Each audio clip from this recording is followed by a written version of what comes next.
Ah, ils sont allumés. Bonjour à tous. Merci Stéphane. Donc, interopérabilité, vous l'avez entendu, hein, c'est un mot à 8 syllabes qui va nous guider toute la journée. Il fallait 8 syllabes pour guider tout ce monde aujourd'hui. Voilà. Donc moi, j'ai cherché une petite définition très simple, très simple. Interopérabilité, c'est deux réseaux radio qui fonctionnent correctement ensemble. Voilà. Quel meilleur exemple? Je vous propose de partager aujourd'hui un exemple d'interopérabilité en France que tout le monde connaît. Bonjour Claire. Bonjour Lorena. C'est pas la première année qu'on parle de RRF à la GUR. Vous êtes souvent très présents avec nous, à nos côtés. Est-ce qu'on pourrait faire le petit point sur RRF, où vous en êtes et ce que c'est, au cas où il y a encore des gens qui ne savent pas ce que ça veut dire? Bien sûr. Alors, le RRF, le réseau radio du futur, c'est le nom de l'opérateur de l'État qui porte les communications de sécurité et de secours, des forces de sécurité et de secours et de santé. Donc aujourd'hui, où est-ce qu'on en est au niveau du calendrier? On est en phase finale des dernières vérifications avant l'ouverture de service. Aujourd'hui, on compte 3000 utilisateurs répartis sur 19 départements pilotes qui sont en train de tester l'ensemble des services du RRF. L'objectif, c'est que d'ici quelques semaines, on généralise l'ensemble, sur l'ensemble du territoire en France. Le réseau RRF, du coup, est attribué à l'ensemble des forces de sécurité, de secours et de santé, dont le ministère des Armées, le ministère de l'Intérieur, les SAMU, les douanes, la RATP également, et tous les services qui contribuent aux forces de sécurité et de secours. L'objectif d'ici fin 2028, c'est d'atteindre plus de 300 000 utilisateurs.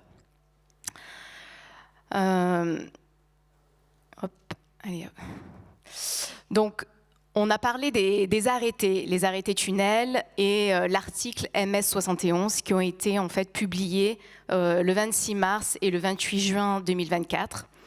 Et je voulais faire du coup un résumé sur l'application de ces arrêtés.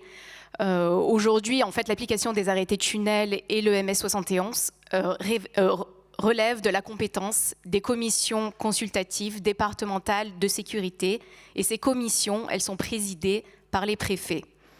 Donc, ce sont donc les préfets auxquels les gestionnaires d'infrastructures doivent s'adresser en cas de questionnement de fonctionnement. Pour respecter donc la mise en œuvre de ces arrêtés, l'arrêté tunnel et le MS71 pour les ERP, les établissements recevant du public, un contrôle de conformité doit être mis en œuvre pour vérifier les exigences de couverture radio qui ont été appliquées en fait dans ces infrastructures. Et donc je vous rappelle que ce contrôle de conformité, il est piloté par la DGS-CGC, donc la sécurité civile, et c'est cet organisme qui choisit les organismes de contrôle de conformité.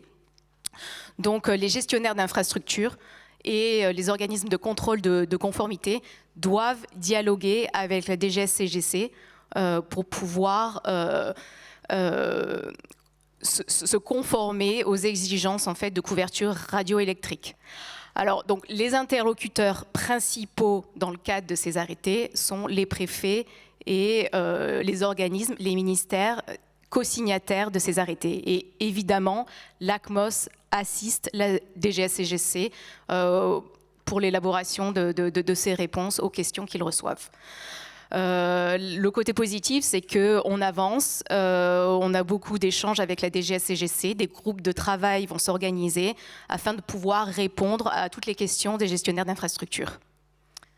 Merci Claire. En fait, dans le cadre des textes réglementaires, il y a plusieurs possibilités pour pouvoir faire ces obligations légales. Donc, on a plusieurs solutions techniques, dont une qui passe par la mise à disposition du SPED du 700. Stéphane nous a un petit peu parlé, mais est-ce que tu peux nous donner un peu plus de précision sur comment ça se passe, cette délégation du SPED du 700 qui vous est attribuée? Oui, bien sûr. Et donc, en préliminaire, je voulais faire un rappel aussi sur le choix des solutions techniques pour mettre en œuvre ces réseaux haut débit dans les tunnels et dans les ERP. Donc aujourd'hui, ce qui est cité dans ces arrêtés, c'est on propose d'installer soit des baies opérateurs avec une solution DAS, soit un système de prolongement du signal opérateur, soit l'installation d'un réseau Wi-Fi et également l'installation d'un réseau mobile privé. Alors toutes ces solutions techniques permettent le raccordement au RRF et permettent in fine la communication des forces de sécurité et de secours. Je voulais faire un focus en fait sur le mode de raccordement et la mise en œuvre d'un réseau mobile privé. Aujourd'hui, c'est une mise en œuvre qui coûte à l'ACMOS, donc c'est pas gratuit. Et donc je voulais vous présenter aujourd'hui ce que ça coûte à l'ACMOS, le raccordement d'un réseau mobile privé, selon un type de raccordement que l'on appelle en itinérance ou home-routed. Et donc en CAPEX, le raccordement d'un réseau mobile privé au cœur de réseau RRF coûte entre 150 et 200 000 kilo € hors taxe. Ça inclut des travaux de conception, d'intégration, de test.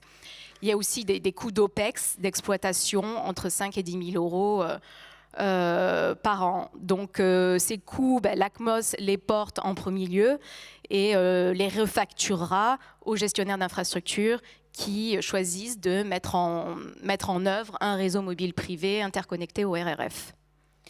Du coup, en parlant de ça, est-ce qu'il y a déjà la mise à dispo du spectre? Oui, voilà. Et donc, bien sûr, quand on installe un réseau mobile privé, on a besoin de diffuser de la radio, donc la 700 MHz qu'on appelle PPDR, la bande 28 et 168 qui appartient au ministère de l'Intérieur.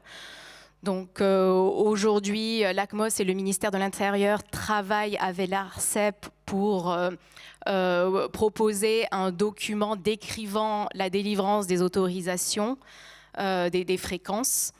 Donc aujourd'hui, c'est un travail qui est en cours. Les trois acteurs pour pouvoir obtenir cette 700 MHz PPDR sont l'exploitant, l'ACMOS et l'ARCEP. Et comment ça se délivre, cette fréquence? Et en premier lieu, l'exploitant remplit un formulaire qu'il doit fournir à l'ARCEP, demandant donc l'usage de cette 700 MHz.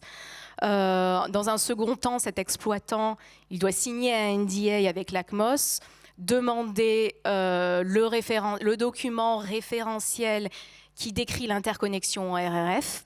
Ce document, c'est une expression de besoin rédigée par l'ACMOS qui détaille l'architecture technique. Et une fois que l'exploitant a lu ce document et qu'il est d'accord pour mettre en œuvre ce réseau mobile privé selon les exigences décrites dans l'expression de besoin, il fournit à l'ACMOS une lettre d'accord. Et ceci, en fait, constitue un dossier qui est remis à l'ARCEP. Donc l'ARCEP va détenir un dossier dans lequel il y aura la demande d'utilisation de la 700 MHz ainsi que la lettre d'accord de raccordement au RRF. Et ce processus va permettre à l'exploitant d'utiliser la bande 700 MHz PPDR. Concernant les coûts de la bande, aujourd'hui, on est en discussion avec la DGE et je pense que d'ici la fin de l'année, on pourra estimer un coût de redevance annuelle de l'usage de cette bande. Merci. Concernant du coup ce type de raccordement, est-ce que vous en avez déjà fait? Est-ce que vous en avez en cours? Quelle est un petit peu la visibilité que vous avez pour l'avenir?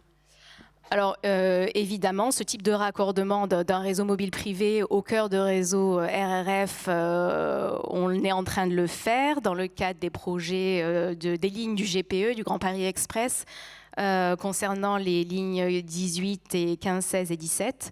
Donc on procède à ces raccordements et le premier sera la ligne 18 dont le tronçon, qui passe pas loin d'ici d'ailleurs, sera ouvert en octobre 2026. Donc vous pouvez voir dans le schéma que ces travaux sont extrêmement cadencés, avec des travaux de conception, de raccordement, de tests. Donc il est important de synchroniser les calendriers entre les gestionnaires d'infrastructure, l'ACMOS, mais également les services de sécurité et de secours, puisqu'on va devoir aller faire des tests avec eux afin de pouvoir ouvrir les lignes de métro. Donc ce slide pour vous présenter qu'aujourd'hui on le fait. L'ACMOS envisage en 2026 de faire les raccordements des sociétés de ADP, EDF, RATP et aussi un CEA. On a d'autres projets également de raccordement, mais on privilégie les zones où les forces de sécurité et de secours ont des missions très importantes. C'est pour ça qu'on favorise les aéroports, les centrales, également les zones de transport. Ce qui est très important pour pouvoir mettre en œuvre ces travaux, c'est de se synchroniser au niveau des calendriers.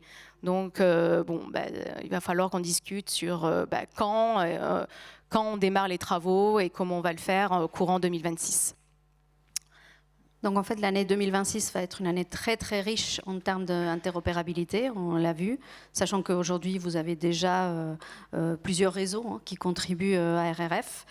Est-ce que tu as un petit mot pour la fin ? Oui, alors on parle interopérabilité, c'est un des principes du RRF. On est un réseau interopérable, on se raccorde au réseau des opérateurs publics, Orange, Bouygues, SFR et Free. On se raccorde au réseau des opérateurs répondant aux arrêtés. Et aussi, on cherche à se raccorder à d'autres réseaux résilients, et notamment dans le cadre du projet 450 MHz. Je ne vais pas dévoiler le sujet parce que c'est la table ronde on dit rien. qui va suivre, mais l'ACMOS est extrêmement favorable à aider et à contribuer sur ce genre de projet de déploiement de la fréquence 450 MHz en France. Merci Claire. Merci. Est-ce que vous avez des questions ? Pas tous à la fois. Non, je pense qu'il n'y en a pas. Je pense que c'est bon. On va pouvoir faire la suite. Merci Claire. Merci Lorena.